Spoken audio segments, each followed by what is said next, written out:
Hello artists! In this video, I will review 3 important topics that we need to learn about to draw our unity candles of the holidays that we will learn about. So friends, those 3 topics are how to draw a cylinder, which is a form that is 3D.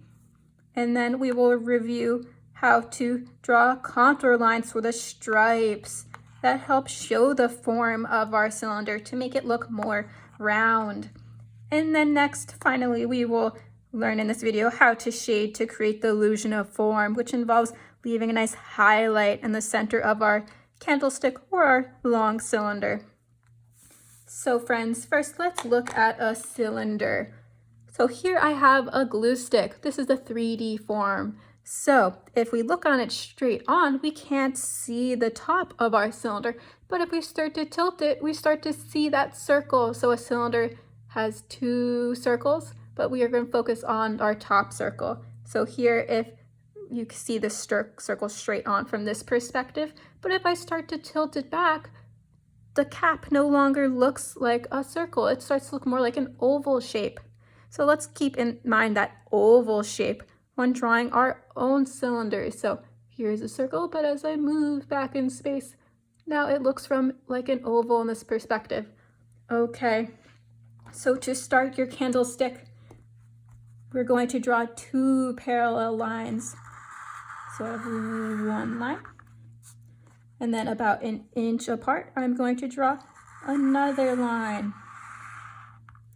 And now this is where the top of the circle comes in. We are going to draw an oval shape up there. So I'm going to draw an oval for the top of my cylinder. There we go. And then if we look at this curve on the base of that oval, we want to do that same curve on the bottom of our candlestick. So that same kind of like smiley face curve, we want to do the same curve down there. So there we have these 2 repeating curves. Okay, so now we know how to draw the lines and the shapes for our cylinder. Let's start to review how contour lines can help our cylinder look more round. So I'm going to draw more of these curves, very like the same curves we did for the oval and the base of the cylinder. So I want to do these curved contour lines. This will help show that our cylinder is round. If these lines were straight, it would make our cylinders look flat. The curved lines help show it is curving around our cylinder. Okay. So now we have our contour lines, which help show the form that is a 3D object. Let's go into the 3rd topic on how to shade. This is the most fun in my opinion. So to shade, if we see here with my first example of the Christmas colored candle, it is darker on the edges and I left that highlight in the center. So I have a form with me now. I have this bouncy ball.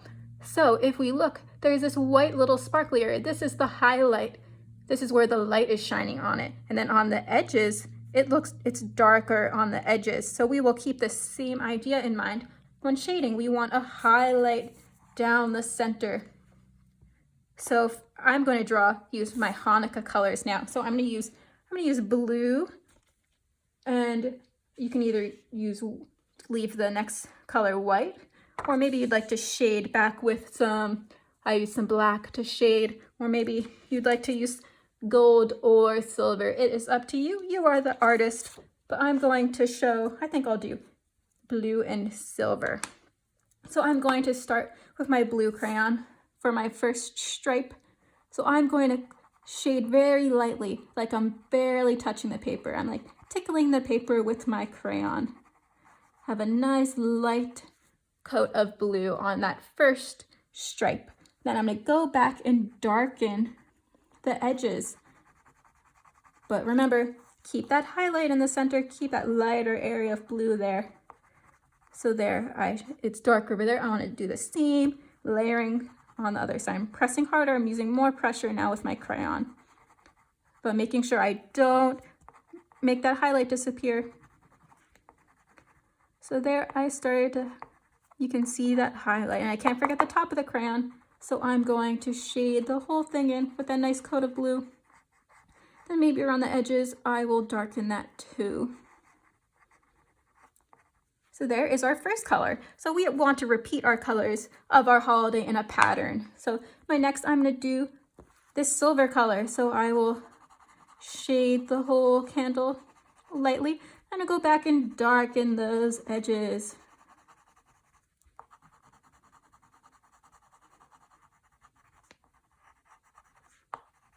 There we go. And then I want to repeat doing my colors. So remember, nice even coat. We want to barely tickle the paper. You're not putting much pressure onto the paper.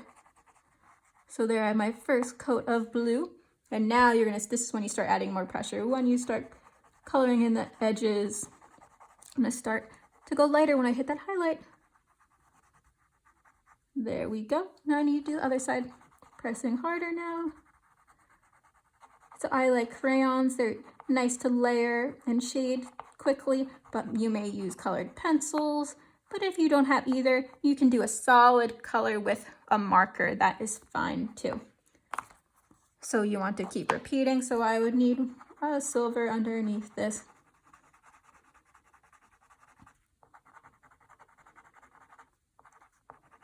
And there we go. So you would repeat the rest of these colors over and over till your candlestick is filled up with your holiday stripes. So here we drew 7 candles, and each were in the colors, the traditional colors of each holiday we will learn about. And then I left that final candlestick blank because you will have the choice to use your own color scheme. Maybe I missed your favorite holiday, or maybe you'd like to create your own color combinations. So here I have the holiday color key. So for Christmas, I'm using red and green, which are actually complementary colors. They're across from each other on the color wheel. And for Hanukkah, maybe you'd like to do blue and white, or maybe blue with silver. It is up to you, you're the artist. But then for Kwanzaa, the traditional colors of Kwanzaa are black, red, and green. Then for Diwali, I have purple, green, red, or like a reddish orange, blue, and yellow. For Chinese New Year, I have red and gold, or red and yellow. Then for Dia de los Muertos, I have purple, pink, white, orange, red, and yellow. So for all these holidays, you will repeat the colors like in my example here. Friends, I hope you have fun with this project and stay creative.